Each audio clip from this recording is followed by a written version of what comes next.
Assalamualaikum warahmatullahi wabarakatuh. Perkenalkan nama saya Muhammad Amirul dan di sini saya akan menjawab soal ujian tengah semester mata kuliah teori dan perancangan antena.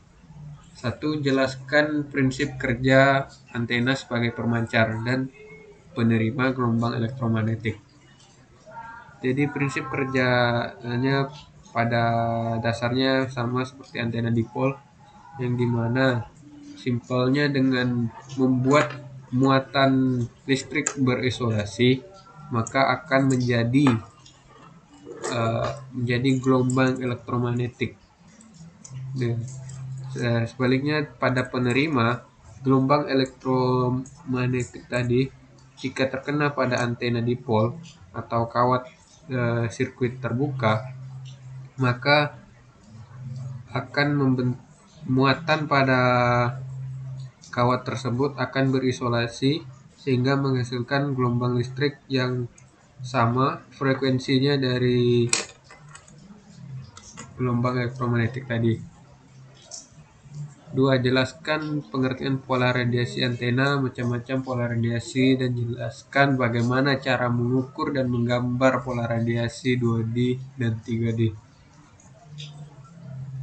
Pola radiasi antena itu gambaran kekuatan pancaran daya pada suatu antena. Kalau jenis macam-macam pola radiasi ada 4, yaitu pola radiasi ekstrotropis ke segala arah. Di titik pusatnya dianggap sebagai antena, maka seperti bola ke semua arah pancaran radiasinya, pancaran dayanya. Tapi secara praktek antena ini tidak ditemukan. Terus yang kedua, antena omnidireksional ke segala arah namun secara horizontal, kurang lebihnya berbentuk donat. Jadi di tengah ini antenanya maka dikelilingi oleh donat tadi atau pola radiasinya membentuk donat. Terus yang ketiga, bidireksional, dua arah. Jadi antena ini memancarkan dayanya ke depan dan ke belakang. Dan yang terakhir yaitu unidireksional, ke satu arah. Jadi arah daya yang dipancarkan hanya ke depan. Terus jelaskan bagaimana cara mengukur. Diletakkan dua buah antena, satu sebagai pemancar dan satu sebagai penerima. Lalu si pemancar diberikan daya beserta frekuensi sesuai dengan jenis antenanya, dan cara pemasangannya pemancar harus vertikal, maka penerima juga harus vertikal. Lalu kita lihat daya yang diterima oleh antena penerima pada spektrum analyzer. Lalu kita catat dan kita putar antena pemancarnya tadi sebanyak 5 derajat. Lalu kita catat lagi berapa daya yang diterima, lalu diputar lagi 5 derajat, berapa daya yang diterima sampai 360 derajat. Maka bisa kita lihat pola radiasi vertikalnya seperti pada gambar. Lalu kalau untuk horizontalnya, pasang juga bentuk antena pemancar dan penerimanya dalam horizontal. Lalu dilihat daya yang diterima pada spektrum analyzer dan diputar tiap-tiap 5 derajat berapa daya yang diterima. Kalau pada 3 dimensinya, maka kita memiringkan antena itu, tadi kan vertikal dan horizontal. Vertikal kita miringkan ke 5 derajat. Begitu juga yang penerima, dimiringkan terus dan diputar dan dihitung berapa daya sehingga sampai membentuk 3 dimensi. Terus ketiga, jelaskan pengertian half power bandwidth. dan jelaskan cara pengukuran half power bandwidth dan kenapa kita harus mengetahui power bandwidth dari sebuah antena.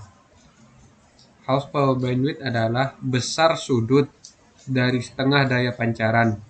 Untuk pengukurannya, misalnya kita lihat pada pola radiasi ini, kita dari daya maksimumnya kita kurangi 5 dB, misalnya segini, lalu kita buat lingkaran,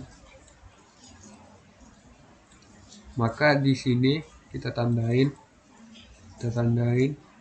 lalu kita tarik garis ke titik pusat. Maka sudut yang terbentuk oleh ini, maka itulah half power bandwidth-nya. Terus, kenapa kita harus mengetahui half power bandwidth dari sebuah antena? Keuntungannya itu kita bisa mengetahui kalau makin besar half power bandwidth-nya, maka makin besar juga coverage areanya, tidak terpengaruh pada jarak.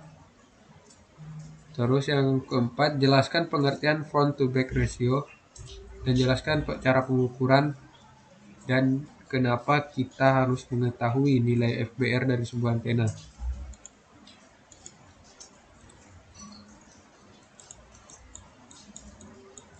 Oke,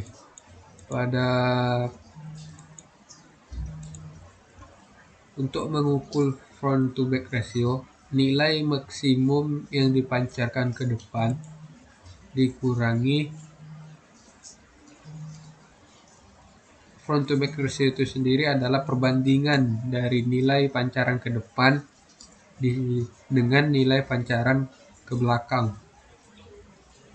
Untuk pengukurannya, nilai maksimum yang ke depan dikurangi nilai maksimum pancaran ke belakang. Untuk kegunaannya, semakin besar front to back ratio, maka akan berpengaruh pada jarak. Misalnya ini perbandingan front to back ratio-nya sekian. Ketika front to back ratio-nya makin besar,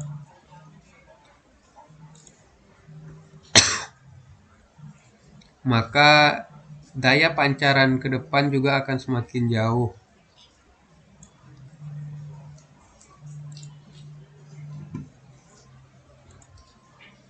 Selanjutnya, jelaskan pengertian gain antena.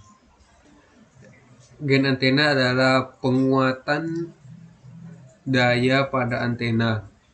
Terus cara pengukurannya, G sama dengan daya maksimum antena yang akan diukur dibagi dengan daya pada antena acuan, biasanya menggunakan antena dipol, lalu dikalikan dengan gain antena dipol. Kenapa kita harus mengetahui gain antena? Ia berfungsi kepada arah radiasi atau jarak pola radiasinya, daya yang akan dipancarkan.